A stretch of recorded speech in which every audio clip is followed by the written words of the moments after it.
No niin, tervetuloa seuraamaan meidän Australian reissun kalastusreissua Tasmanian merelle. Kyseessä oli kovimman luokan kalastusbattle featuring Vihvi, Friikki, Jarvimäki ja Sef Wall. Paikallinen merileino toivotti meidät tervetulleeksi koralliriutoille ja nyt on aika seurata mitä kaikkea saatiin. I need to record now. Oh, look at this thing. Look at that. Yeah.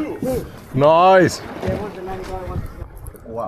Something coming up. Yeah. Oh, two. Nice red. Nice red, mate. Well, you do. That's a good snapper. Yep. Excellent. Ville veti 2 kertaa. Ei, toi ukko veti. Älä viitti. Joo, noita ei kyllä. Noita Ei lasketa. Ei. Hei, 5 kalaa jo. There's something. Yeah. Nice. This one here gone. Not too big. It's snapper. Up. Yeah, this is going. Joo, niin tää oli se This is Villen oma. going. This is going back. Sattumalta vähän pienempi kuin tää. Tää oli Ville se mikä lasketaan sun. Älä viiti. Todella. Tää oli jo 6 kalaa. Nyt on kova. Oh, this one's on. Yeah. Oh, it's mine. On.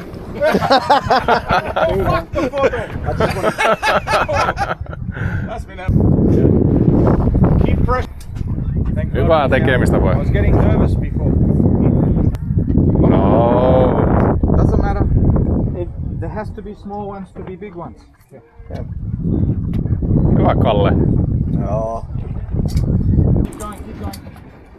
Vittu mikä körmö. That was on the butterfly Meikähän näytti perch. pikku möllykän sieltä ylös.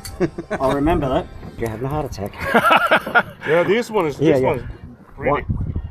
I can't reach it. Yeah. Single. Another one.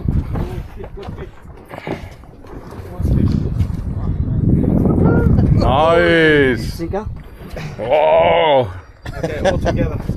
Oh my god, 3 Vikings doesn't matter. Laita vähän eteenpäin. You have one more. You want one? Here, Yes. one minute here. Okay, go fast because my Hang on. arms tired. Huolimatta pienistä protesteista itse vein voiton määrällisesti, mutta Hannu vei voiton isoimmalla vonkaleella. Kokonaisuudessaan saatiin noin 30 kalaa, joista suuri osa snappereitä ja myös erikoisempia kaloja. Muutamat kalat otettiin mukaan, joista valmistettiin maittava illallinen. From Down Under, over and out.